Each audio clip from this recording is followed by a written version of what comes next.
The road into Big Cypress twisted through miles of green and gold. Tall sawgrass swayed in the breeze. Cypress knees jutted from the shallow waters like teeth, and the sky was an endless, cloudless blue. The air carried the weight of late summer, thick, damp, and humming with a chorus of insects. Maya adjusted her sunglasses as she peered out from the passenger seat of the dusty SUV. "It's like driving into another world," she said softly. "It feels older, like something's watching." Chris, behind the wheel, smirked. "Watching? It's just gators and herons, Maya. You watch too many documentaries." "Documentaries save lives," Maya shot back, brushing a strand of dark hair from her face. "Somebody has to pay attention while you charge headfirst into danger." From the back seat, Janelle laughed, propping her phone up to snap a picture of the sign they passed. "Python Crossing, next 5 miles." "Okay, but that's wild. They actually put up signs for them now." "That's like Jurassic Park level warning." Trevor leaned forward between the seats, grinning. His sun-bleached hair caught the light, and his eyes glittered with excitement. "It's not Jurassic Park, Janelle. These things are just overgrown snakes." "Big deal. Overgrown snakes that can swallow deer," Maya muttered. "We're campers," Chris added, chuckling. "Careful, Trev, you're snack-sized." The group erupted in laughter, but Maya forced a tight smile. She wasn't afraid of camping. She loved the quiet, the night skies, the escape, but Big Cypress had a reputation. Invasive pythons weren't an urban legend. They were real, and while her friends joked, she couldn't shake the unease curling in her gut. The ranger station was a modest, weathered building of pale wood and tin roofing. An American flag drooped lazily in the still air.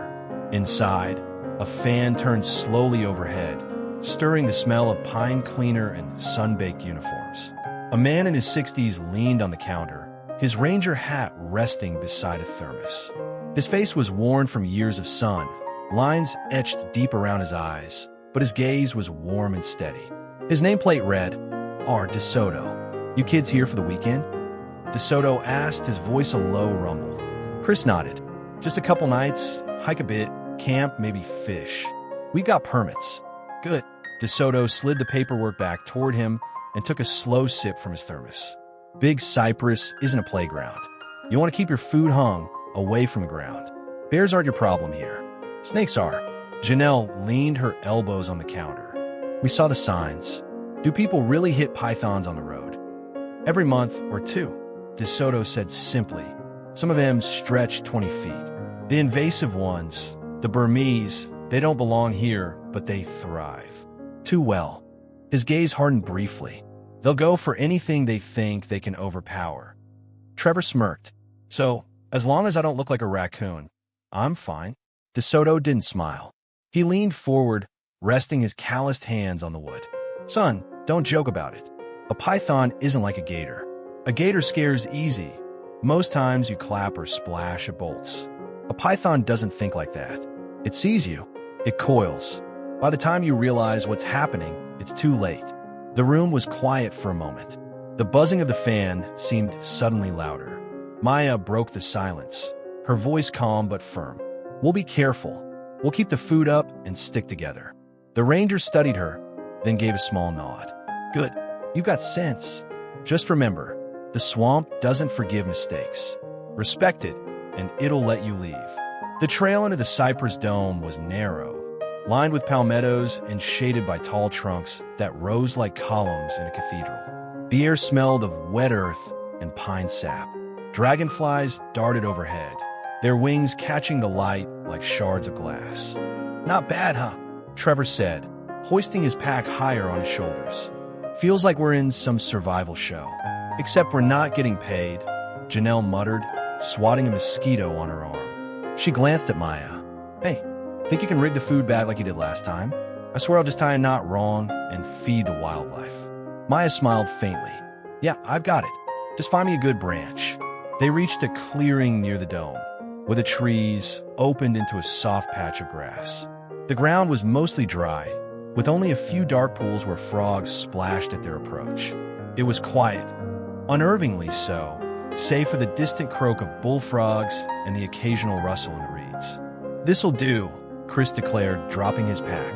Flat, shaded, no giant ant mounts. Perfect. They set to work pitching the tents. Trevor wrestled with poles, swearing under his breath, while Janelle unfolded tarps and Chris tried to stake corners into the stubborn soil.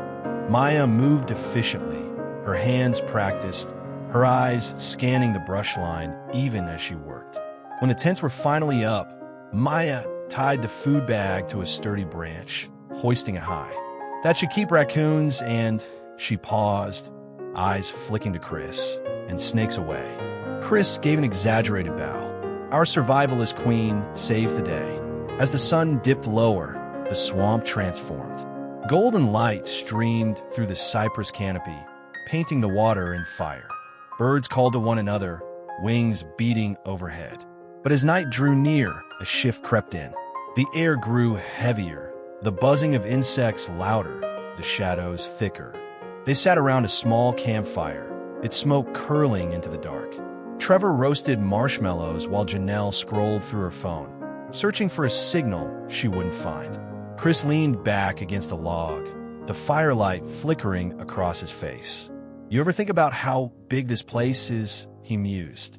Like thousands of square miles of swamp. You could scream your lungs out and nobody would hear.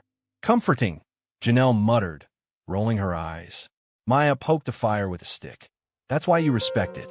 Out here, you're small. Smaller than you realize. For a while, they were quiet. The swamp itself seemed to breathe around them. Then, from the brush, came a sound. A long, dragging rustle. Heavy, deliberate. Maya's head snapped up. Did you hear that? Chris smirked. Probably a raccoon. Or a swamp monster. But Janelle heard it too. The hush of weight sliding over grass. Trevor froze mid-bite, marshmallow dripping molten sugar onto his fingers. The sound stopped. The night pressed in. The fire crackled. Maya's chest tightened, her instincts screaming. She rose slowly, eyes locked on the black line of brush just beyond the fire's glow. Silence. Then, faintly, as though the swamp itself exhaled, hiss. The nylon walls shivered in the dark. Maya's eyes snapped open at the sound. A sharp, unnatural creak as one corner of the tent sagged inward. For a disoriented moment, she thought Trevor had rolled against the fabric in his sleep. But then the entire tent groaned, poles bending as though something massive pressed down from above. Chris, she whispered urgently. Chris, wake up. Beside her, Chris stirred, grunting. What time is it? Another sound answered instead of clock. A deep, dragging weight sliding across the roof. The nylon rippled under its pressure. Trevor sat bolt upright, his breath ragged. What the hell is that? Janelle's voice cracked. Is it the wind? Please tell me that's the wind. But there was no wind. Outside, the swamp was a suffocating silence. Not a frog croak, not an insect trill, just that slow, deliberate rasp of scales against synthetic fabric. The center pole gave way with a loud pop.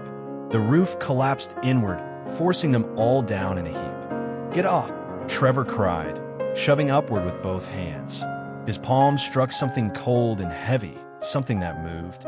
Maya scrambled for her flashlight, clicking it on. The beam sliced through the tent's mesh ceiling, revealing patterns shifting in the dim glow.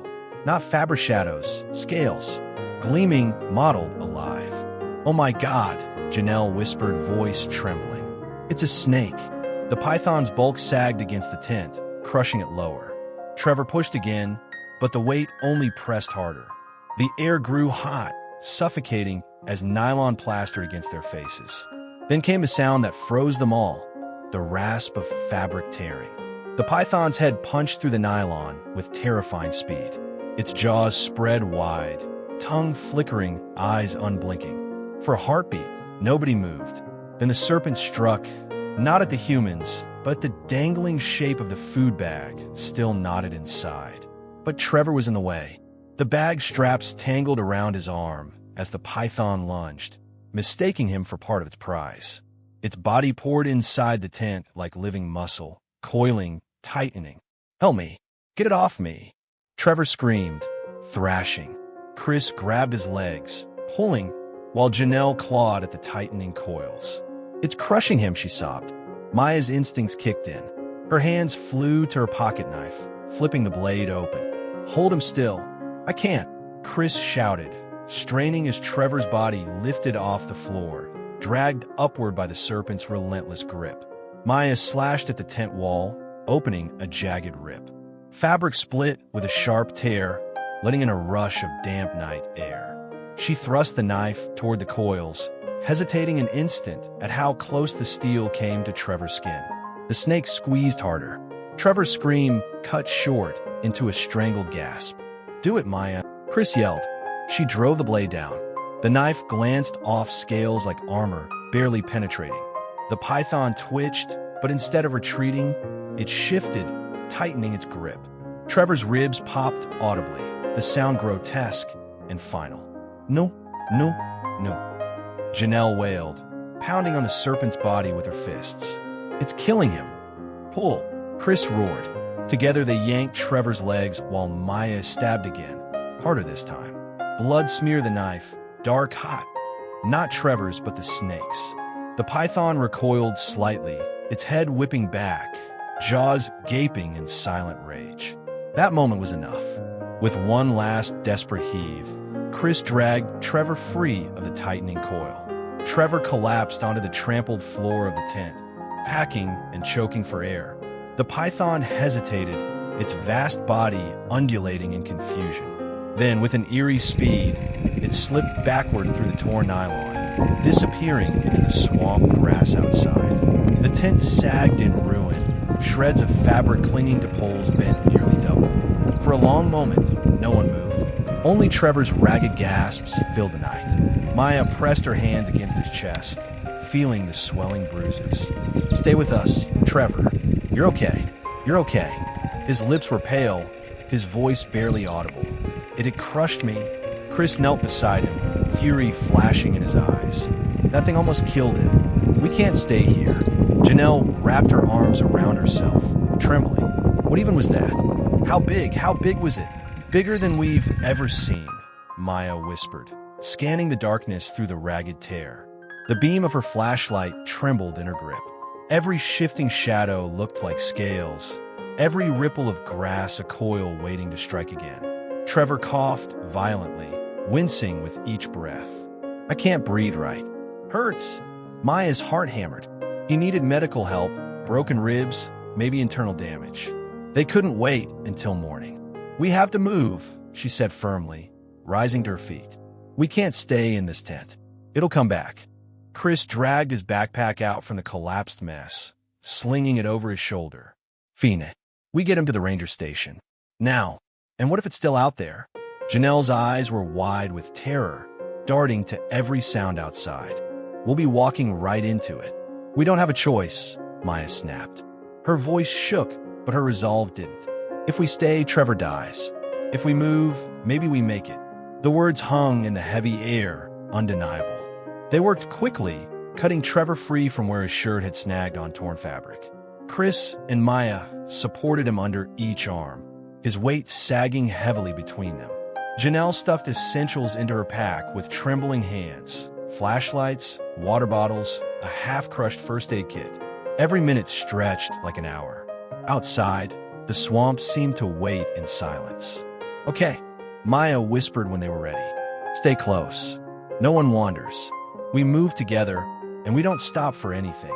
Chris nodded grimly. "If that thing comes back, we fight." Janelle swallowed hard, but didn't argue.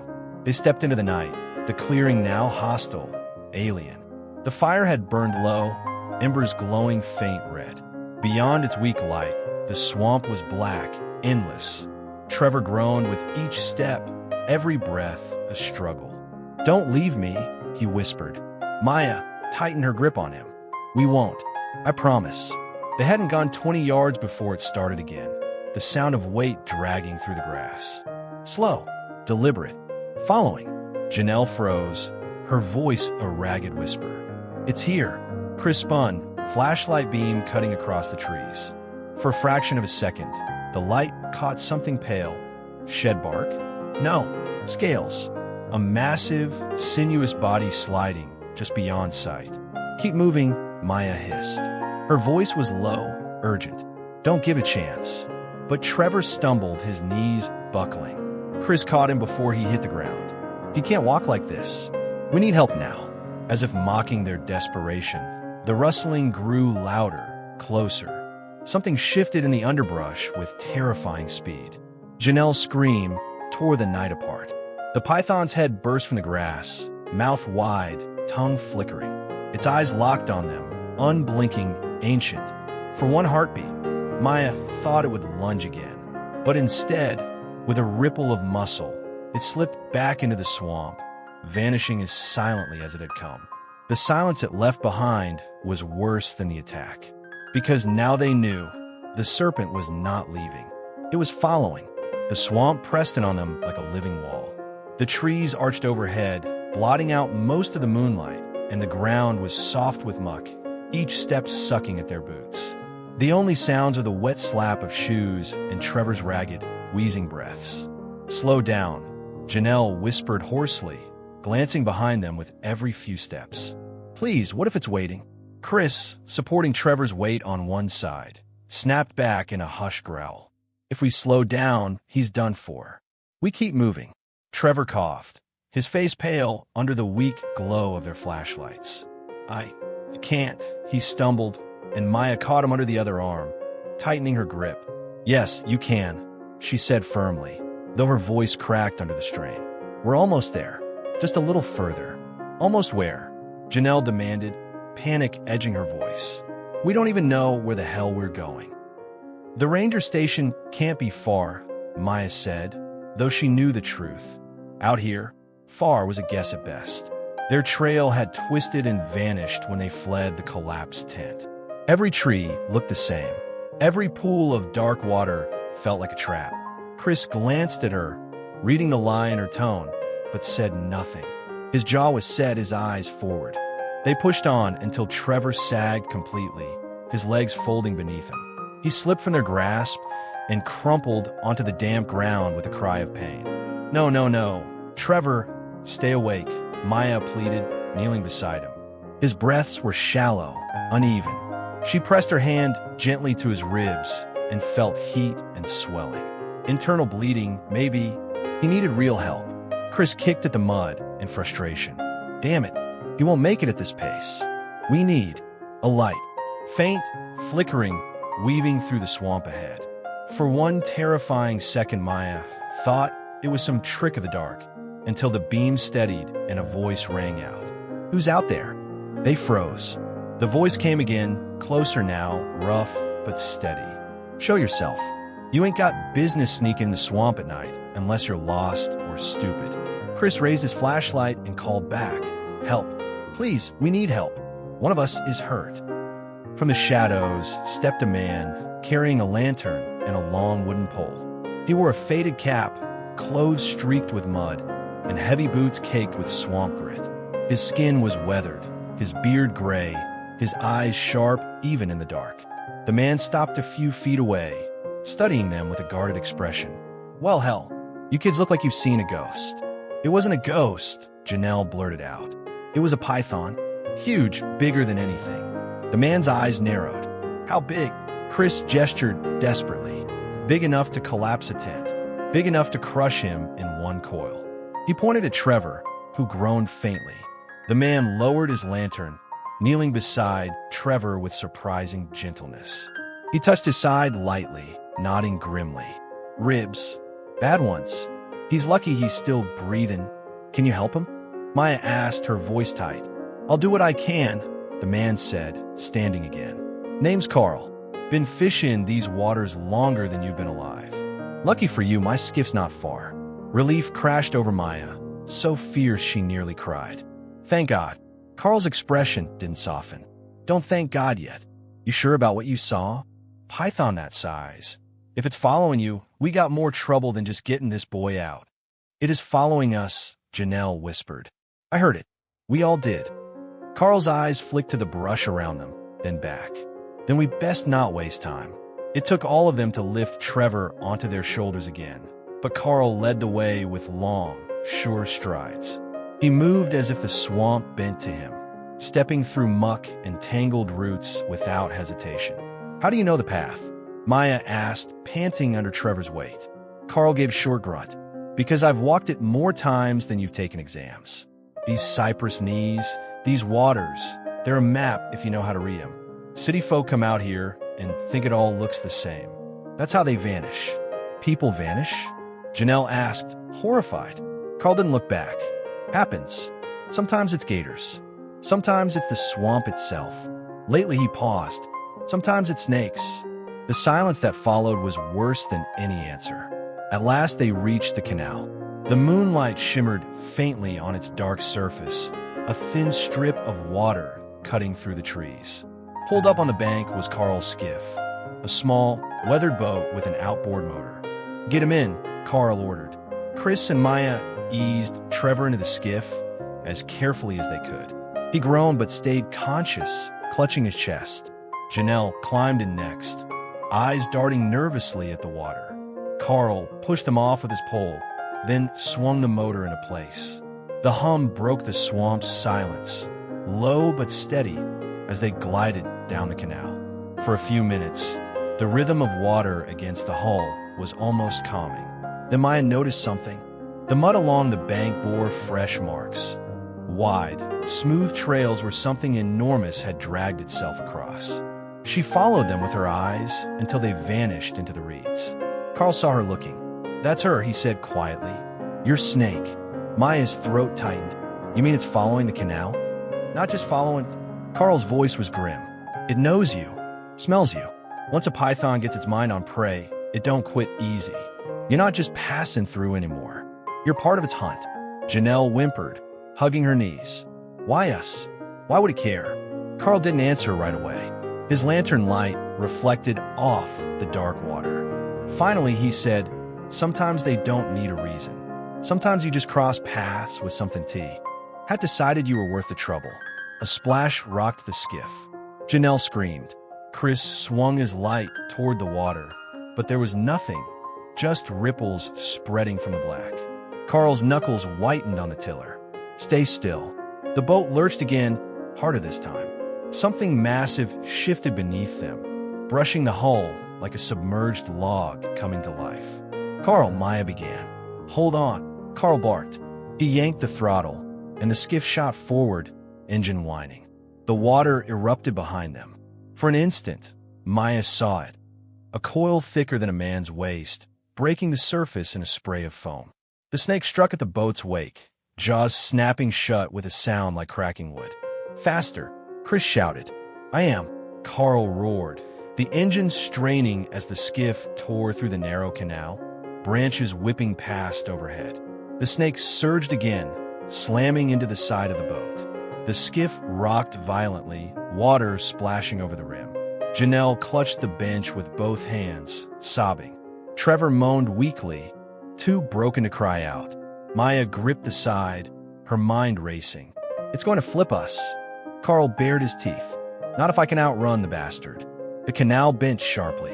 Carl swung the motor hard, and the skiff skidded dangerously, nearly tipping. For a heartbeat, Maya thought they would all be thrown into the water. Then the boat steadied, cutting across the bend. Behind them, the python lunged once more, its massive head rising like some nightmare out of myth. Its eyes caught the lantern's glow, unblinking, ancient, pitiless. Then, just as suddenly as it had come, it slipped beneath the surface. The water stilled. The silence was worse than the attack. Chris's voice shook. Do we lose it? Carl shook his head, his gaze fixed forward. No, she's still back there. Wait, watching. He spat into the water. And she ain't done with you yet. The skiff skimmed over the water, its motor humming, lantern light bobbing in the dark. The swamp stretched endlessly around them. Black water, pale trunks rising like pillars, reeds whispering in the faint wind. For a brief, fragile moment, it almost seemed calm. Trevor lay across the bench, his face ashen, every shallow breath racking his chest. Maya sat beside him, pressing a hand gently against his ribs as if she could hold him together.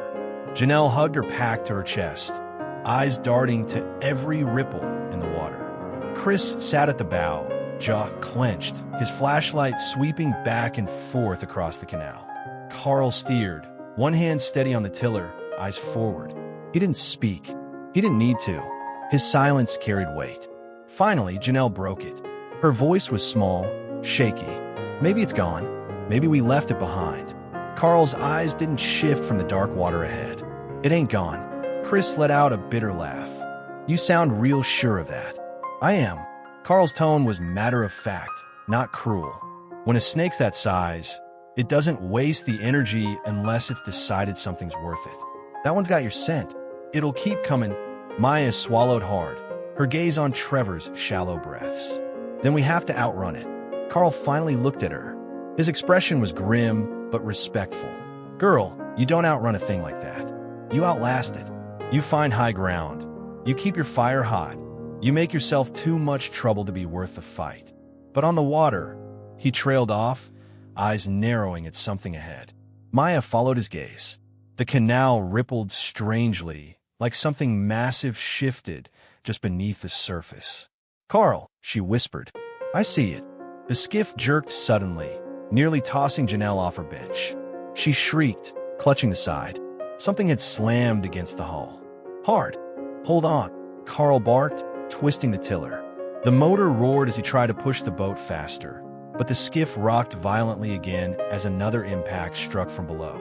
Chris swung his flashlight across the water.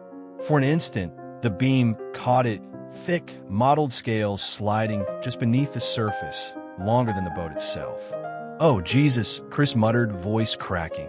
The python's body surged upward, slapping against the skiff side with bone-rattling force. The hull screeched against muscle and scale. Don't tip us, Maya cried, throwing her arms over Trevor as the boat lurched dangerously. Carl gritted his teeth, fighting the tiller. She's trying to roll us. What do we do? Janelle screamed. Stay low. Don't give her a chance to grab you. The python struck again, its head breaching the surface this time.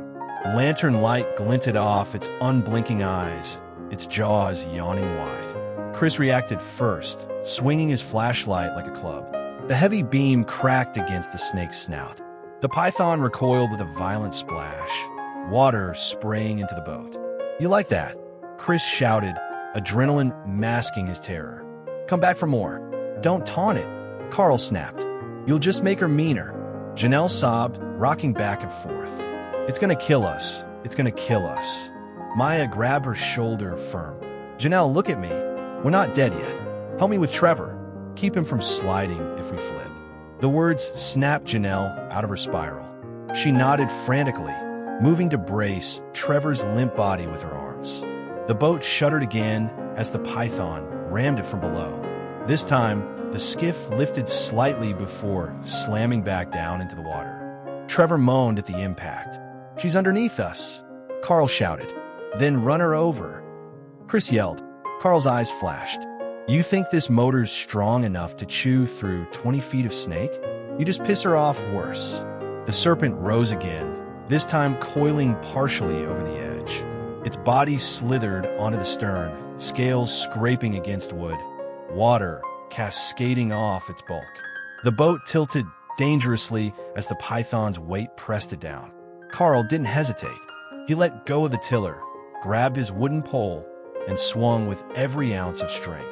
The pole cracked against the python's head with a hollow thud. The snake hissed, its tongue lashing, but Carl struck again, driving the pole against its eye. Get off my boat, he roared. With a violent thrash, the python slipped back into the canal, churning the water white. The boat rocked, nearly capsizing. Maya clung to Trevor, Janelle screamed, and Chris fell against the side, barely catching himself. The canal went still again. Every chest heaved. Water dripped steadily from the edges of the skiff. Chris's knuckles were white around his flashlight. That thing's insane. Carl took a long breath, reclaiming the tiller. His hands shook, but his voice stayed steady. Not insane, just hungry. You crossed her path, and now she won't let go. She'll keep trying till one of you, or all of you, is in her gut. Janelle's voice cracked. Then we're dead. We're already dead. No, Maya said sharply. Everyone turned to her. Her dark eyes blazed with a determination that cut through the fear. We're not. Trevor's still alive. We're still breathing. That thing hasn't won yet. And I don't care how many times it comes back, we're going to fight it. Her voice trembled, but her will was solid. Chris stared at her for a long moment, then gave a sharp nod. She's right. We don't roll over. Not for that thing. Even Carl allowed the faintest smile of respect. Good. You'll need that fire. 'Cause this ain't over. They pressed on, the motor whining as Carl urged the skiff forward. Every ripple in the water set nerves on edge. Every shadow in the trees looked like scales waiting to strike. Then Trevor groaned, louder this time, eyes fluttering open. Where are we? His voice was weak, broken. You're safe, Maya lied gently, brushing sweat from his forehead. We're getting you out. He coughed, wincing with the effort. I felt it, bones snapping. Thought I was done. Chris's voice softened. Not on our watch, Trev. We're gonna get you patched up. Trevor gave a faint, pained smile before his eyes slid shut again. Carl glanced back at them. We'll hit shore soon. There's a shack hunters use not far from here. We can hole up, catch our breath. Will it keep that thing out? Janelle asked quickly. Carl didn't answer right away. Finally, he said, it'll buy us time. The weight of those words hung heavy in the humid air. As they neared a bend, Maya's flashlight swept across the bank. Her breath caught. Fresh drag marks scarred the mud. Huge, parallel, as though something immense had pulled itself out of the water and across the land. Her stomach dropped. Carl, I see it. The boat fell silent again. Every eye turned to the black water around them, waiting for the next strike. The swamp itself seemed to hold its breath, and somewhere beneath them, the pythons swam silently on, waiting for the next moment to strike. The skiff finally scraped against muddy earth. Carl cut the motor, letting the boat drift the last few feet until its bow pressed against the bank. Out, he said softly. His voice wasn't harsh, but the urgency was there. Chris hopped out first, splashing into shin-deep water, dragging the skiff further in. Janelle followed hesitantly, clutching her pack like a lifeline. Maya stayed with Trevor until Carl climbed in to help lift him. Together, they carried the injured man onto the bank. Trevor moaned at the movement, but didn't wake. The air was different on land, thicker somehow, with a close scent of wet mud and cypress. The swamp hummed with insect life, but beneath it all was an almost unbearable silence. Carl glanced upriver. Shack's about half a mile in. Not far, but we'll have to move careful. Half a mile. Janelle's voice cracked. We're carrying Trevor. What if it follows? It will, Carl said bluntly. Then, softer, he added, but we'll keep him between us. Eyes open. No noise unless you have to. Maya adjusted her grip on Trevor, her face a mask of determination. Let's move. The trek was brutal. Mud sucked at their boots. Tree roots twisted like bones underfoot. Every splash and crack of branches made Janelle's heart hammer harder. Chris whispered at one point, feels like we're walking through its mouth. Nobody answered, but the thought clung to them all. When the shack finally appeared, weathered raised on stilts above the swamp, with a rusting tin roof, it felt like a vision. A ladder led up to a narrow porch where a lantern flickered faintly. But the lantern wasn't theirs. Carl froze, motioning the group down. Someone's here. Chris squinted. That's a good thing, right? Carl's jaw was tight. Depends. The figure appeared suddenly in the doorway, silhouetted by the lantern. A woman, rifle slung across her shoulder, long braid tucked into the collar of her camo jacket. Her voice rang out, sharp but steady. You folks lost. Maya stiffened, adjusting Trevor in her arms. Please, we need help. He's hurt. The woman stepped forward into the lantern glow. Her face was sun-browned, eyes sharp but not unkind. She took in the group at a glance. Trevor's limp body, Carl's mud-smeared clothes, Janelle's panic, Chris's clenched jaw. Bring him up, she said quickly, already moving down the ladder. Within minutes, Trevor was laid on a thin cot inside the shack. The woman knelt beside him, unzipping a heavy-duty first aid kit. Her hands were swift, practiced. Ribs are broken for sure, she murmured, pressing gently against Trevor's chest as he groaned. But no puncture wounds. That's a blessing. Who are you? Chris asked, watching her. She gave a small smile without looking up. Name's Alicia. Been running these swamps for 10 years. Mostly guiding tourists, but I volunteer with the Python Challenge every year. She glanced at Carl. Didn't expect to see you dragging strays through here, old man. Carl gave a grunt that might have been a laugh. Didn't expect to see you sitting pretty in my shack either. Your shack. Alicia arched an eyebrow. Funny, I don't see your name on the lease. Despite the tension, Maya's lips twitched in the ghost of a smile. Even in the heart of danger, people found room for banter. Alicia finished wrapping Trevor's chest in gauze and tape, then sat back on her heels. He needs a hospital, but he won't make the trip tonight. He'll have to stay here until sunrise. Sunrise, Janelle repeated, her voice shaky. That thing will come before then. Alicia's expression darkened. Thing. Carl leaned against the wall. A big one. Over 20 feet. Aggressive. Came after us on the canal. Alicia's face hardened. 20 feet. She let out a low whistle. That's no stray. That's a record breaker. It won't leave us alone, Maya said quietly. It followed. It attacked the boat. Her voice caught. It knows us. Alicia met her eyes, serious. They don't think the way people do, but they remember prey. If it marked you, it'll keep hunting until it finishes the job. And from the sound of it, this one's hungry enough to risk anything. Chris slammed a fist against the wall. So we're screwed. No, Alicia's tone was calm, firm. You're not screwed. You're lucky. Because now it's my hunt, too. For a long moment, no one spoke. Then Janelle whispered, You're going after it? Alicia stood, checking the rifle slung over her shoulder. I've been after snakes like this for years. Most folks only see them on TV, curled around a gator or swallowing a deer. But up close, they're nightmares.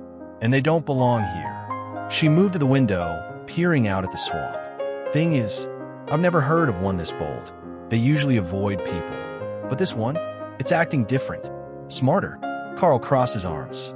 That's what scares me. Alicia's mouth set in a hard line. Good. Fear keeps you alive.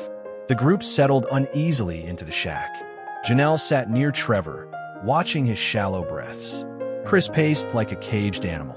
Maya finally let herself sag against the wall, exhaustion in every bone. Alicia began laying out supplies on the small wooden table. Boxes of ammo, coils of rope, a heavy flashlight, and a long-bladed machete. Chris stopped pacing, staring at the array. You came out here planning for war. I came out here planning for snakes, Alicia corrected. War just found me. Maya leaned forward, her voice steady despite her fatigue. Can you kill it? Alicia looked at her for a long moment. Then she answered simply, yes. But not if we hide. Carl grunted. Figured you'd say that. You're the one always saying offense is the best defense, Alicia shot back. Not with civilians. Alicia's eyes flicked to Maya, Janelle, Chris. They're not civilians anymore. Not after tonight. Night deepened. The shack creaked under the weight of damp air. Somewhere outside, a bullfrog croaked. Every sound carried too loud, too close. Alicia sat with her rifle across her lap, gaze never leaving the window. Carl leaned against the opposite wall, silent as stone. Chris broke the quiet first. What if it waits until morning? What if we're just sitting here like bait? Then we make the bait bite back, Alicia said evenly. Janelle shuddered. I can't fight that thing. I can barely breathe. Alicia's gaze softened. No one's asking you to fight. Your job's to keep Trevor alive. Hold the lantern, keep the fire burning. That's enough. Janelle swallowed hard but nodded. Maya, on the other hand, leaned forward. What do you need me to do? Alicia smiled faintly. That fire in you, keep it. I'll need another set of eyes tonight. Carl finally spoke, voice low. You're gonna set a trap. Alicia didn't deny it. Biggest snake I ever bagged was 18 feet. She came straight for a hog pen I set up. This one's smarter, but she still thinks with her stomach. Chris frowned. So we're the hogs. Alicia gave him a long, level look. She already thinks you are. The words sent a chill through the room. The lantern flickered, shadows stretching long across the wooden walls. In a heavy silence, Maya whispered what everyone else was thinking. It's out there, isn't it? Alicia didn't blink. Yes. And outside the shack, in the endless black of the swamp, The water rippled soundlessly as something massive slid closer, coiling, waiting for the perfect moment. The swamp held its breath around them. Inside the shack, the lantern hissed faintly, the only steady light in the dark. Shadows stretched over weathered planks, making the walls feel closer than they were. Every person in the room carried the same truth in their eyes. The python was out there. Carl finally broke the silence. We can't sit here waiting for it to decide when to strike. We got to force its hand. Alicia nodded slowly, adjusting the strap of her rifle. That's what I've been thinking, said Allure. Get it close and finish it before it has a chance to finish us. Chris, pacing like a restless dog, stopped mid-step. And what exactly do you use as bait? Because last I checked, we're all on the menu. Carl met Alicia ausgesch. For the first time that night, something unspoken passed between them. An understanding of hunters who'd played this game before. We use ourselves, Carl said simply. No, Maya's voice cracked like a whip. Everyone turned to her, surprised at the sudden sharpness. She stood near Trevor's cot, fists clenched at her sides. Not all of us. Not Trevor. Not Janelle. If you want bait, it's me.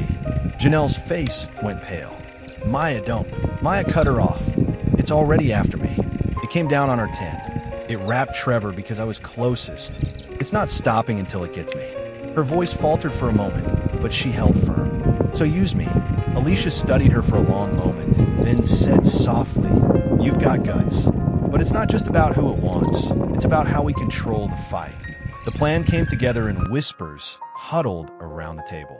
Carl unfolded a map of the swamp scratched into memory rather than paper. There's a clearing 50 yards east of here. Shallow water, some brush cover. Good line of sight. We can't drag Trevor out there, Janelle said, clutching his arm. We won't, Alicia assured. He stays here with you. Keep the lanterns burning. Noise, firelight, human smell. It'll confuse the snake long enough for us to lure it away. Janelle swallowed hard. And if it comes here instead? Then you scream bloody murder, and I'll be here before it takes its second coil.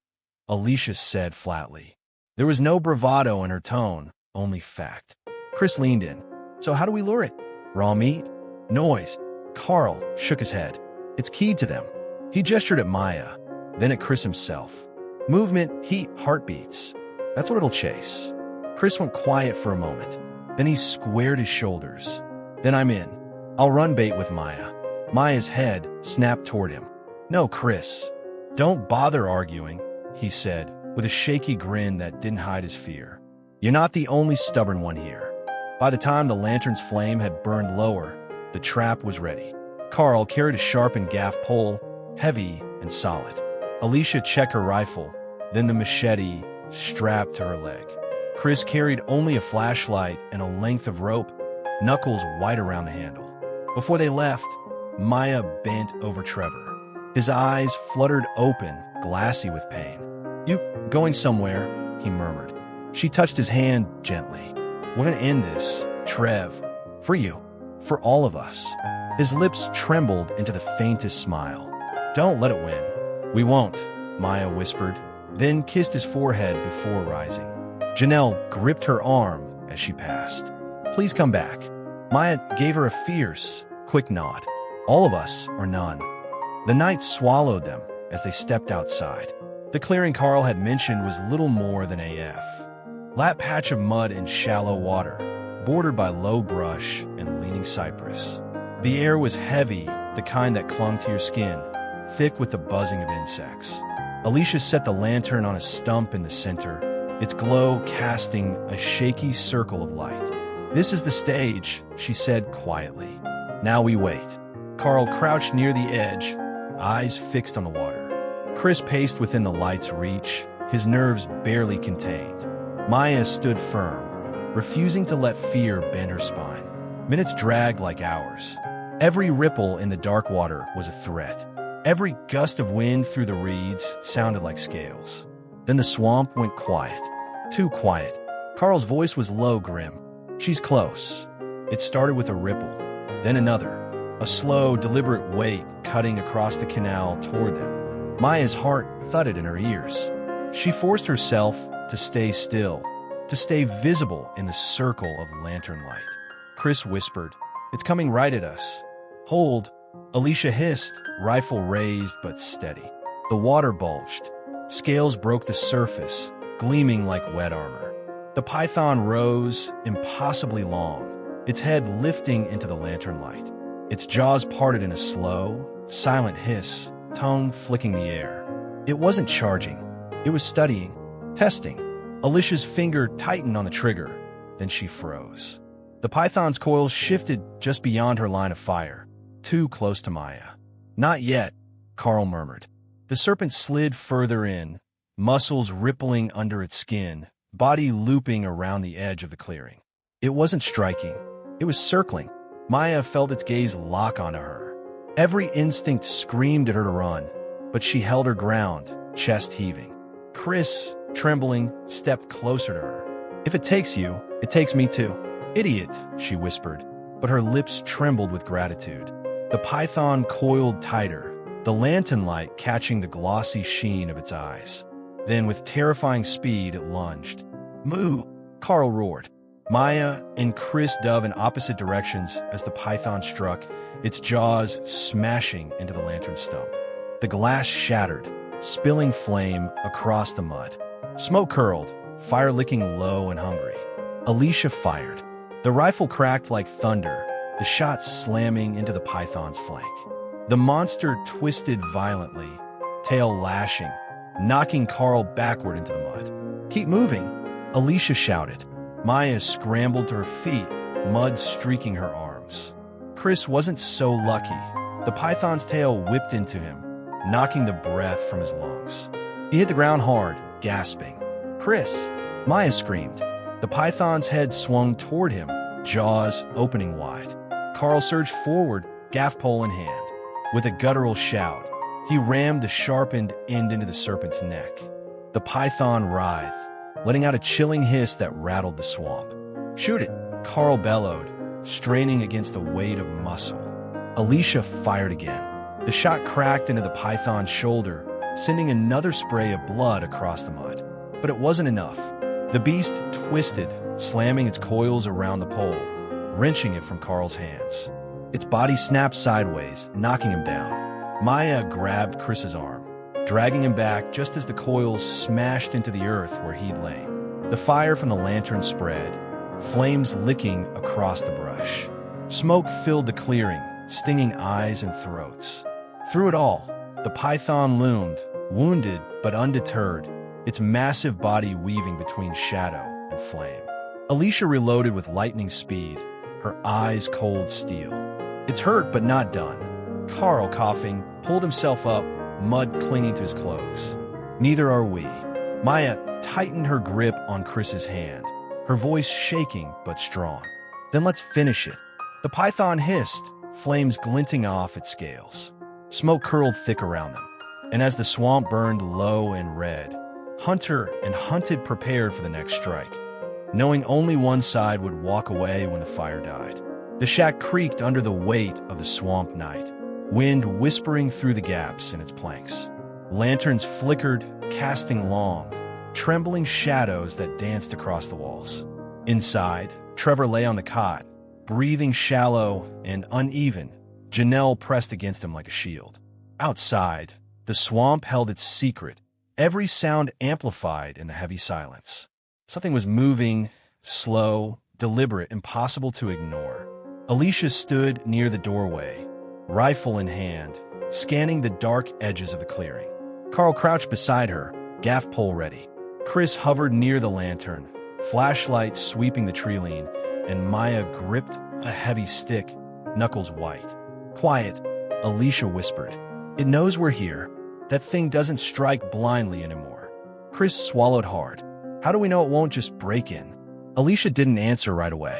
She only tightened her grip on the rifle, eyes flicking toward the dark. "We make it wish it hadn't tried." It started with a low, wet thump. The shack shivered under the impact. Janelle gasped. "It's hitting the walls." "Yes," Carl said grimly, bracing himself. "And it's testing every inch of what it can reach. That's a big one. Bigger than anything I've wrestled in 20 years. Another thump, then a scrape. the sound of scales sliding against timber, searching for weakness. Maya tightened her grip on her stick. "We can't hold this forever." "You don't have to hold it forever," Alicia said. Her voice was calm but sharp. "We just have to survive until it makes a mistake." Chris, still trembling, asked, "And if it doesn't?" Alicia's eyes narrowed. "Then we fight like hell. That's all we've got left." The python struck again, slamming a massive coil against the shack's wall. The wood groaned, splintering under the weight. "Hit it back," Carl shouted. He swung the gaff pole at the coil, the tip cracking against thick muscle. The serpent hissed, shifting with terrifying speed. Janelle shrieked as the shack rocked violently. "It's going to get us." Maya grabbed her arm. "No, stay low. Stay inside." Alicia fired her rifle, the shot cracking like thunder in the swamp night. The bullet tore through one of the python's coils, blood spattering across the wet planks. The beast recoiled, only for another section to slam into the wall, shoving everyone off balance. Chris fell to the floor, flashlight spinning across the room. "It's huge," he shouted. Oh God, it's huge. You're telling me." Carl bellowed, wrestling against the swinging pole as another coil wrapped around it. The shack shuddered under a particularly heavy strike. Trevor groaned, pain racking his body. Janelle clutched his shoulders. "Trevor, stay with me," Maya shouted, pressing her hand against his chest. "Try to calm him." His eyes fluttered, fear and pain mingling in a fragile haze. The python's head appeared at the broken doorway, jaws opening slowly. Its tongue flickered in the air, tasting the smoke, the sweat, the fear. Alicia leveled the rifle. "Don't move," she ordered. But the snake moved anyway. With a violent whip of its neck, it smashed into the porch beam, sending splinters flying. The shack lurched to one side, and the lantern toppled, spilling flame across the floor. "Fire!" Chris yelled, scrambling away. "Good," Alicia muttered. "Let's see what it can control." The flames licked low but fierce, smoke curling into the rafters. The python hissed, rearing back, scales catching the lantern glow. Its coils thrashed violently against the walls, splintering the wood. Carl gritted his teeth, yanking at the gaff pole. "It's not going to break through this time. Not yet." "You don't know that," Maya yelled, struggling to keep herself upright as another coil smashed against the wall near her. Alicia stepped forward, calm in the chaos, rifle poised. "It's got size, but it's not smart. Every strike it makes, it exposes a weakness." Chris's face went pale. "And if it hits the wrong spot?" "Then we're dead," Alicia said flatly. The python struck again, this time directly at the open doorway. Alicia fired a rapid shot. The snake jerked back, hissing, but only for a moment. Its eyes, dark and unblinking, locked on her. "You're gonna have to bait it," Carl said urgently. "Make it come into the fire." Alicia's lips pressed into a thin line. "I know."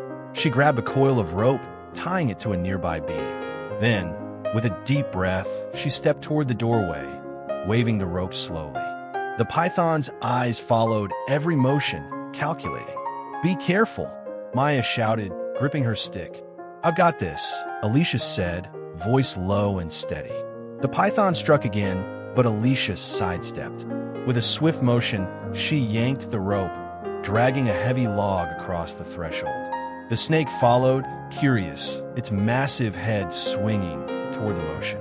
Carl swung his gaff pole, slamming the tail away from the walls. Chris moved forward, grabbing debris to block any sudden attack. The python was inside. It coiled in the firelight, hissing, every muscle flexing. Alicia fired a precise shot at its head. Blood spattered across the mud floor. The beast lunged for the log, snapping its jaws with a sound that made the group flinch. "Hold it steady," Alicia yelled, her finger tight on the trigger. The snake's body slammed into the beam again. Splinters flew. The shack groaned. Maya shouted, "It's coming for the cot. Trevor." Alicia didn't hesitate. She ran forward, driving the gaff pole into the snake's midsection, twisting it with all her strength. The beast shrieked a wet, hissing sound, thrashing violently. Carl braced himself, slamming the pole again. Chris scrambled, grabbing anything to wedge the creature back. The shack trembled as if the swamp itself had grown teeth. Then, in one synchronized motion born of desperation and skill, Alicia yanked the rope, dragging the log across the python's coils. Its body followed, entrapped. It lunged again, but the log struck the wall, throwing it off balance. Carl hammered at its side with the gaff pole. Chris shoved the remaining debris into its path. The python writhed violently, then began to retreat, slowly, deliberately, dragging its injured body back toward the shadows outside. Maya dropped to her knees, gasping, chest heaving. Is it gone? Alicia didn't relax. Not gone, just nursing its wounds. She's smart. She'll be back.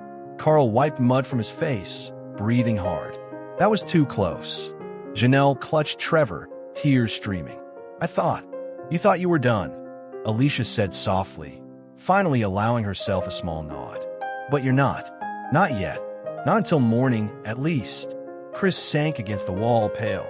I can't believe we made it. Maya glanced at Alicia, respect and awe mixing with exhaustion.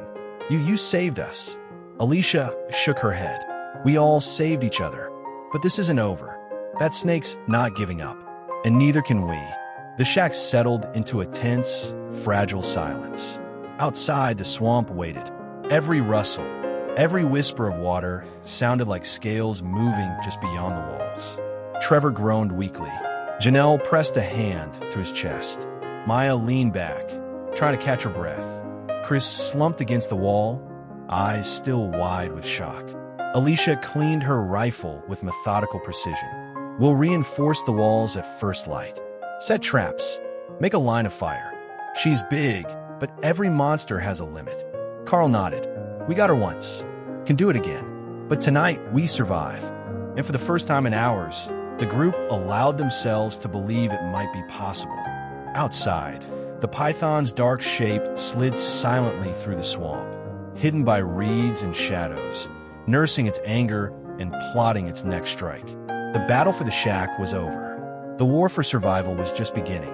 The first light of dawn filtered weakly through the cypress canopy, painting the swamp in shades of gray and green. The shack had survived the night's assault, but splinters littered the floor, and scorch marks from the lantern fire ran along one wall. Trevor lay on the cot, his breathing steadier now, but still shallow. Janelle sat beside him, brushing sweat and grime from his forehead. Maya stood by the window, arms crossed, watching the swamp.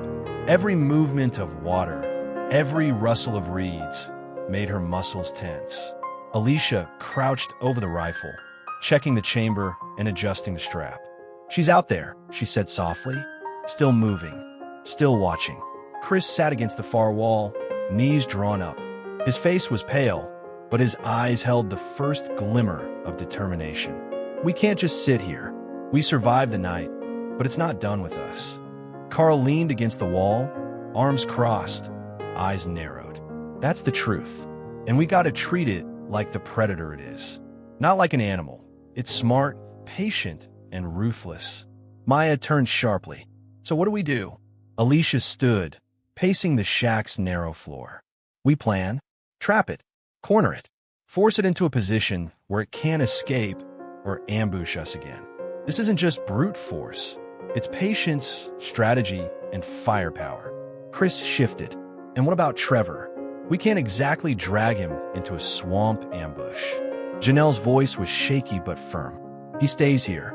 We keep him safe. That's our priority. Carl nodded. Exactly. The rest of us handle the snake. The group gathered around a roughly sketched map Carl had drawn on a scrap of plywood. Waterways, mudflats, and fallen trees were marked carefully. Alicia added her notes.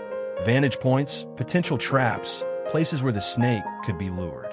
This clearing here, Carl said, pointing to a fork in the canal. Shallow water, mud banks, open visibility. If we could drive her in there, we've got a shot. Drive her how? Maya asked. Alicia held up a coil of rope and a sharpened wooden stake. We'll use bait and fire to guide her movements. The goal isn't to fight her head-on. It's to manipulate her into a trap we control. Chris frowned. And if she figures it out? She's big, Carl said, voice low. Strong, fast, but not infallible. She can only strike so many times before mistakes start piling up. That's when we hit. Maya looked at Alicia. And you think we could do that tonight? Alicia shook her head. Not tonight. We need to set up, reinforce the shack, and rest. But we watch. Every movement she makes, every ripple in the water, we record it. We use it to our advantage. Reinforcing the shack became the group's first task. Splintered planks were replaced with extra boards Carl had stored, nails hammered in with precision. Maya and Chris worked together, bracing beams and filling gaps. Janelle stayed with Trevor, keeping him calm and hydrated. Alicia supervised, moving quietly but decisively. Hatch the walls here, she said, pointing to a section where the python had nearly forced its coils through. If she tests it again, it has to hold. Carl joined her, hefting a board. We can make it stronger, but she's not dumb. She'll hit where she sees weakness. We have to be ready for that. You're telling me, Chris muttered, hammer in hand, we're basically inviting it back? Alicia's eyes met his. No, we're preparing. There's a difference. By midday, the shack was reinforced, fire breaks set along the floor, and a few lanterns positioned to maximize light and scare the python away from the walls. Carl and Alicia walked the perimeter, checking the swamp from the raised stilts. Every ripple in the canal, every shadow in the reeds was noted. She's close, Carl said finally. I can feel it. Moves like she's circling, watching our exit points. Patient, calculating. Just like we expected, Alicia said. But patience isn't in her favor. Eventually, hunger forces mistakes. Maya stepped closer to the railing. How big do you think she really is? Alicia exhaled slowly. At least 22 feet, thick as a man's torso. Strong enough to crush a canoe like it's nothing. But she isn't invincible. We can work with that. Chris gulped. Invincible seems like a good description. Alicia gave him a sharp look. She feels invincible. That doesn't mean she is. Remember that. Night began to fall again, painting the swamp in deep blues and grays. The group huddled inside the shack, the reinforced walls now offering a fragile sense of security. Trevor slept fitfully on the cot, Janelle murmuring soft reassurances. Alicia and Carl stationed themselves near the windows, keeping watch. Chris held a flashlight and a heavy stick, trying to keep his nerves in check. Maya stood ready by the doorway, a coil of rope in hand, muscles tense. They'll test us tonight, Alicia murmured, voice barely above the sound of the night insects. Every knock, every splash, she's looking for weakness. Carl nodded, and we can't let her find it. Not once. Hours passed with the oppressive weight of expectation. The swamp's usual sounds, frogs, insects, the occasional bird, seemed muted. Every rustle of reeds made the group flinch. Then it came, a wet thud against the shack, followed by a hiss that vibrated through the wooden beams. Janelle gasped, gripping Trevor. She's back, Carl said quietly, eyes narrowed on the dark. The python struck again, but this time the walls held. Splintered would groan but didn't give. Alicia fired a warning shot, forcing the beast to pull back. The coil of rope Maya had prepared caught its attention, swaying gently in the lantern light. Wait for it, Alicia whispered. We don't move until she's committed. The python circled the shack, slamming its tail into the stilts, testing every corner. Its eyes gleamed in the lantern light, cold, calculating, hungry. Maya's hands tightened on the rope. Chris gripped his stick. Carl adjusted the gaff pole. Every muscle tensed. Finally, the python lunged, striking for the log Maya held as bait. It caught the rope, dragging it slightly. Now, Alicia shouted. They pulled, twisting the rope to manipulate the snake's momentum. Carl struck with the gaff pole. Chris wedged a plank into the coil. The python hissed, thrashing, and for the first time it faltered. Alicia fired again, precise, targeting the head. The python recoiled, letting go of the rope. It writhed in the water outside the shack, blood streaking its scales, but it didn't retreat entirely. They're not done yet, Alicia said quietly. But we forced her to respect us. That's a start. Maya exhaled, muscles trembling. That worked. Carl nodded. For now, but she'll be back. And when she does, we need to be ready. Janelle whispered, holding Trevor. We survived the night. Maybe we survive the next, too. Alicia glanced around the group. If we stick together, plan every step, and don't give her an inch, we just might. The swamp remained silent for a moment, the python moving unseen in the reeds. But inside the shack, the group allowed themselves a sliver of hope, a fragile, dangerous hope that tonight's victory was only the beginning. The swamp was thick with fog, the kind that clung to skin and soaked clothes without a single drop of rain. Every sound, a splash, a rustle, the snap of a twig, echoed through the trees. Inside the shack, the group moved quietly, checking weapons and equipment. Trevor rested on the cot, breathing more steadily now. Janelle keeping a watchful hand on him. Alicia crouched by the window, rifle in hand. She's circling tonight, smarter than last time. Patient. Carl tightened his grip on the gaff pole. The fire from the lanterns worked once. We need more than fire this time. She's not scared anymore. She's calculating. Chris shifted nervously.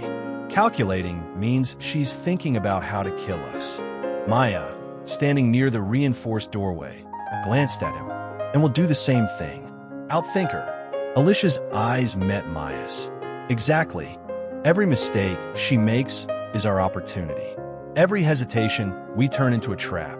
That's how we win. Outside, the water shifted. Shadows moved beneath the surface, and the occasional ripple betrayed the python's immense size. Wasn't making noise, just moving methodically, circling, probing. Janelle whispered, clutching Trevor. She's out there, watching us. Alicia nodded. Yes, and that's when we hit. Not too soon, not too late. Carl pointed toward a stretch of shallow water near the cypress roots. That's where we can corner her. Mud flats, fallen trees, limited escape. That's our line of fire. Once she's in, we control the battlefield. Chris's voice was barely audible, and if she sees through it, Alicia leveled her gaze at him. Then we fight harder, smarter, faster. Maya clenched her fists. I'm ready. They moved cautiously toward the clearing, each step planned. Alicia carried the rifle, Carl the gaff pole, Maya a heavy stick, and Chris the rope coil. The swamp seemed alive, every ripple and shadow magnified by their fear. Alicia crouched low. Stay spread. Make sure she doesn't focus on one target. Force her to divide attention. Carl nodded, gesturing to Maya. You'll be the bait. She knows your scent, your movements. Draw her in, keep her interested, but don't get caught. Maya swallowed hard. Got it. Chris groaned, but didn't protest. And I'm the backup bait. You're the distraction, Alicia corrected. And if she snaps at you, we're ready. Do not panic. The python appeared, its massive head breaking the surface. Its eyes glimmered with the reflected moonlight, unblinking, predatory. It measured the distance, testing the water with tongue flicks, muscles rippling beneath wet, mottled scales. Maya held her breath. Chris fidgeted with the rope. Carl's knuckles whitened around the gaff pole. Now, Alicia whispered. Maya stepped forward slowly, swaying just enough to catch the python's attention. The snake rose, massive coils rippling, eyes locked on her. It hissed, a low, menacing sound that vibrated through the swamp air. Chris jerked the rope, swinging it toward the python's path, startling it. The snake lunged, striking toward Maya, but she sidestepped just in time, darting toward the prepared line of fire. Carl and Alicia moved simultaneously. Carl swung the gaff pole, catching a coil mid-strike, forcing the serpent slightly off balance. Alicia fired a precise shot at the head, the bullet slamming into thick scales. The python recoiled, thrashed, and lunged again, this time toward Chris, who barely rolled out of the way. Hold the line, Alicia shouted. Don't let her escape. The python slammed against a fallen cypress, using it as leverage to coil toward the group. Maya raised the rope, swinging it over the snake's head. It struck, striking the serpent off balance. Carl rammed the gaff pole against the midsection. The python hissed, muscles tensing, trying to uncoil. Alicia fired again, aiming for the skull. Her shots precise, calculated and unflinching. Janelle, watching from the shack edge, clutched Trevor. "It's huge. How is it still alive?" "Not invincible," Alicia said flatly. "Just pissed." Chris scrambled, trying to wedge a wooden plank under a coil that threatened to crush Maya. The snake writhed, and for a moment, it seemed like everything would go wrong. Then the first true crack appeared. The python struck too quickly, overextending. Alicia saw the moment, her eyes narrowing. "Now, Carl." Carl lunged, driving the gaff pole into the vulnerable spot Alicia had marked. The python shrieked, hissing, its coil unwrapping slightly. Maya pulled the rope, dragging a log into its path, forcing it to twist and expose more of its flank. Alicia fired once more directly at the head. The snake jerked violently, thrashing, and then retreated slightly, wounded but still alive. Maya stumbled back, mud streaking her arms, chest heaving. Is it working?" Carl's voice was gravelly with exertion. "We got her on the ropes, but she's not done. Not yet." The python circled again, slower now, pain evident in the rippling muscles, but cunning remained. Alicia whispered, almost to herself, "She's smart. She's dangerous. But she made mistakes. We exploit them." Chris, pale and trembling, asked, "How many more mistakes can she make before she kills one of us?" Alicia glanced at him sharply. "As long as we stick together, control the battlefield, and stay calm, we make the next move count." Maya wiped sweat from her forehead. "So we corner her, then finish it?" Carl nodded. "Exactly. But we need patience. She's strong. She's smart. She's vicious. One wrong step, and he let the threat hang in the air." The python hissed again, coiling around a fallen log, eyes on the group. Every heartbeat was loud in the swamp. Every breath was tense, every muscle ready. "All right," Alicia whispered, moving the rope into position. "She's tired, injured. She's baited herself. This is the moment we end it, or she ends us." Maya stepped forward slightly, drawing the snake's gaze again. "I'm ready." Chris gritted his teeth. "Me too. Let's do it." Carl adjusted his stance. "On my mark." We moved together. 1, 2, 3, strike. The python lunged. The group acted as one. Carl rammed the gaff pole into the side. Alicia fired precise shots. Maya twisted the rope to force the snake off balance. Chris shoved debris into the coil. The python shrieked, thrashing violently. Every strike, every maneuver was calculated, coordinated. For a tense moment, the swamp seemed to pause, caught between predator and prey, until, finally, the python faltered, collapsed into the shallow water, wounded, unable to strike. Maya exhaled, dropping the rope. Is it over?" Alicia didn't relax entirely, but allowed a small nod. "For now. She's hurt. She's smart. But she's contained. That's enough to breathe." Carl leaned on the gaff pole, sweat streaking his mud-stained face. "We did it. Together." Chris sank to the mud, exhausted, staring at the thrashing, injured python. I can't believe it." Janelle approached, still holding Trevor. "Are we safe now?" Alicia looked at the python, still alive but subdued, then at the group. "Safe enough to plan the next step. But never forget, she's still out there. That's the swamp. That's life." Maya nodded slowly. "We survived, and we're ready. Next time, she won't get a second chance." Carl clapped Alicia on the shoulder. "Couldn't have done it without you. That's a fact." Alicia shook her head, faint smile touching her lips. "We did it together. That's the only way it works in these swamps." The python thrashed once more in the water, then slowly stilled. The group watched it, exhausted, wary, but alive, and for the first time, they allowed themselves a flicker of hope that the nightmare might finally be ending. The swamp was eerily still at first light, fog curling over the water like ghostly fingers. The night had been long, exhausting. The shack, reinforced and scarred from the python's previous assault, stood like a battered fortress in the middle of the murky water. Trevor rested on the cot, breathing more steadily now, the pale light highlighting the bruises on his chest. Janelle remained at his side, whispering soft reassurances. Maya crouched near the doorway. eyes flicking constantly to the edge of the swamp. Chris sat against the wall, his flashlight clutched uselessly, exhaustion written across his mud-streaked face. Alicia checked her rifle for the 5th time, loading it slowly and deliberately. Carl paced near the windows, gaff pole in hand, scanning the reeds. "It's quiet," Maya muttered. "Too quiet." Alicia's eyes narrowed. Quiet doesn't mean safe. She's out there, nursing herself, calculating her next move. She's wounded, yes, but a corner python is more dangerous than a full one. Chris groaned. "I don't think I can handle another night like last night." "You don't get to choose," Alicia said sharply. "This isn't about comfort. It's about surviving, and ending it before she takes one of us." Carl nodded. "She won't wait forever. Hunger's a stronger motivator than caution, and when she strikes, she'll test everything we've built." The first ripple appeared just after sunrise. A long, low wave cutting across the shallow canal. The python was moving, slow and deliberate, muscles rippling as she circled the shack. "Eyes on her," Alicia whispered. "Remember what we learned. Predict her moves. Force her where we want." Maya tightened her grip on a rope. "We're ready." Carl stepped to the porch, gaff pole raised. "We do this clean. No half measures.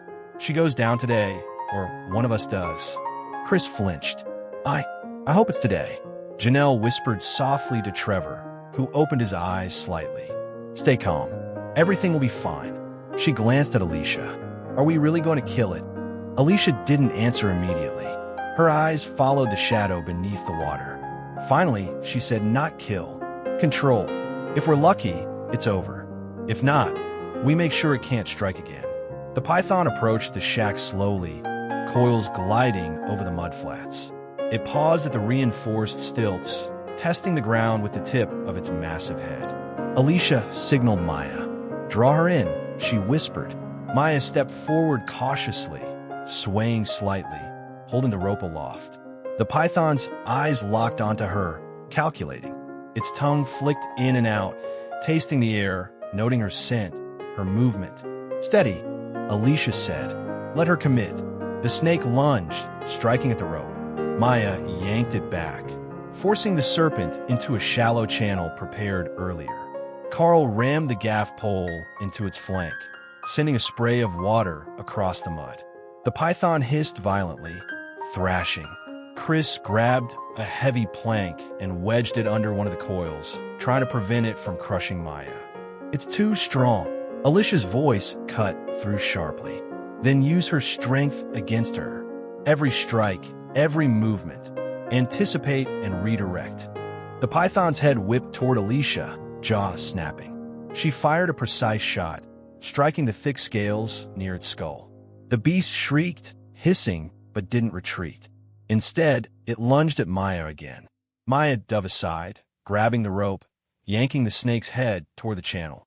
Carl slammed the gaff pole into its midsection, forcing the coils to uncoil slightly. Chris shoved a log into the gap, wedging the snake further. The swamp echoed with the wet, terrifying thrash of the massive body. Mud flew everywhere. Water splashed across the deck. The shack trembled. Janelle screamed. "Trevor!" Alicia glanced toward him, seeing him stir slightly. "Stay calm. Keep him inside. He's safe if we don't panic." The python faltered for the first time. Its momentum carried it forward, but the channel and wedged logs restricted it. Alicia saw the opening. "Carl now." Carl lunged, gaff pole driving into the side of the serpent.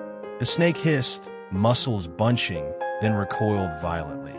Maya yanked the rope again, twisting the log to force the snake into a narrow stretch of mud.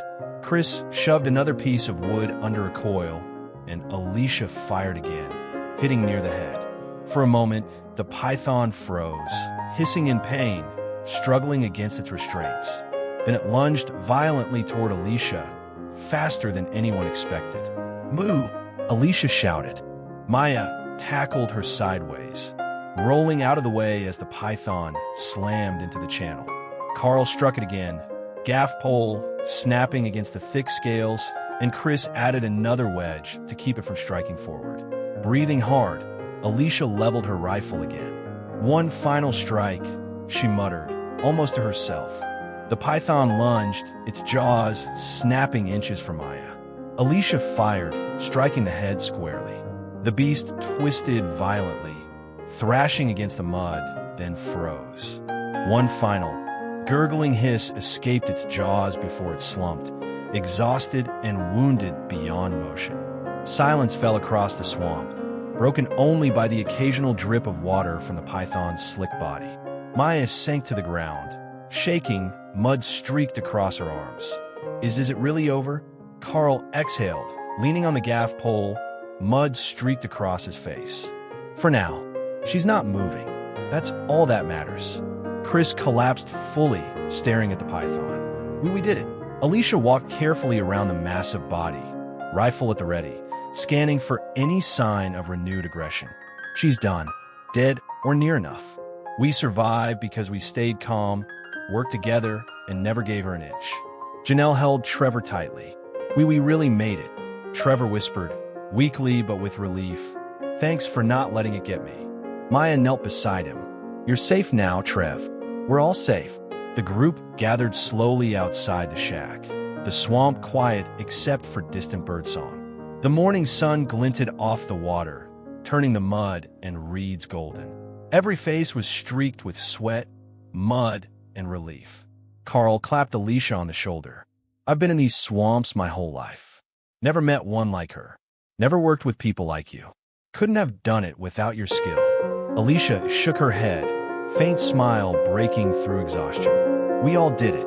Everyone played their part. That's what matters. Maya nodded. We survived the swamp. Together. Chris, still pale but grinning weakly, muttered, I'll never look at a snake the same way again. Janelle smiled faintly. I don't think I'll ever forget this place. Were you all? The python's massive body lay in the shallow mud, finally still. The swamp, once an active threat, now felt almost peaceful, though everyone knew better than to be complacent. Trevor stirred, and Alicia helped him to his feet. Let's get him back in the shack. He needs rest, hydration, and food. And we need to make sure nothing else takes advantage of the chaos last night. Carl nodded. We'll pack what we need, clean up, and head out before the next tide. This swamp isn't forgiving, but we earned this victory. Maya looked at the water, glancing toward the thick reeds where the python had lurked. It's over. For her. And for us. We made it through. Alicia put a hand on Maya's shoulder.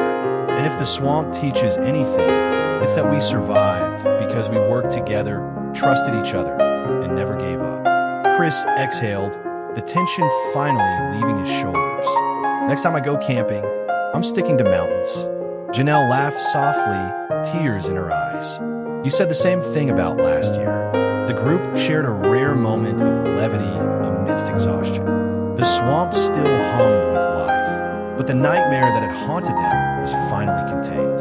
As the morning sun rose higher, glinting off the water and the shack's weathered roof, the campers, hunters, and volunteers, bloodied, bruised, but alive, realized they had survived not just the python, but the unforgiving swamp itself. And for the first time in days, they allowed themselves